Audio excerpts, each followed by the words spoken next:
Well, the war in Gaza has resulted in a lot of casualties. Civilians, aid workers, Israeli soldiers, or even Hamas militants. All of them have become a target in the war. Now, in the latest, United Nations staff member was tragically killed in Gaza. The incident occurred in Rafah when the UN vehicle was targeted, marking the first international casualty among UN staff since the war broke out. In a dramatic shift, the United Nations Office for the Coordination of Humanitarian Affairs has revised its data pertaining to the number of Palestinian casualties in the 7-month-old war. They have reduced the death toll by almost half the number of women and children it previously said were killed. Now, the United Nations says the death toll in the Gaza Strip from the war is still more than 35,000. But the enclave's Ministry of Health has updated its breakdown of the fatalities, further adding that the figure represents the number of identified casualties and the documentation process of the fully identifying the remaining casualties are ongoing. Number remains unchanged, and it's at more than 35,000 people since October 7th. What's changed is the Ministry of Health in Gaza has updated the breakdown of fatalities, for whom full details have been documented.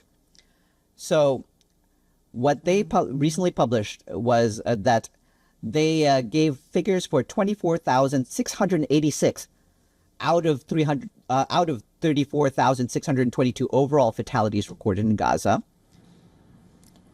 On the other hand, the Turkish president, Recep Tayyip Erdogan, says that more than 1,000 members of the Hamas militants are being treated in hospitals across the country, reiterating his stance that Hamas was a resistance movement.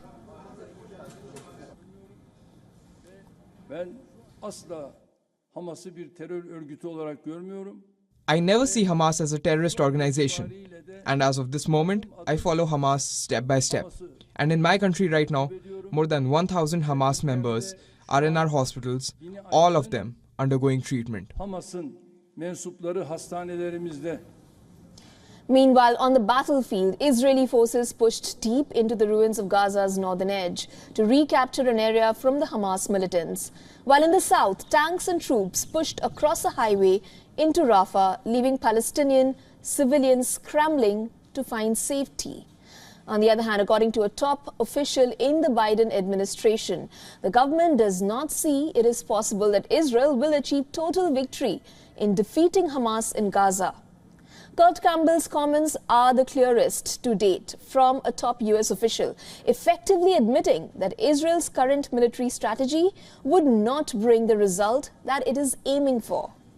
While elsewhere in the West Bank, Israeli protesters blocked aid trucks headed for Gaza. The protesters could be seen throwing supplies from the trucks onto the ground. According to a statement from the lawyers representing the protesters, 4 demonstrators, including a minor, have been arrested by the officials.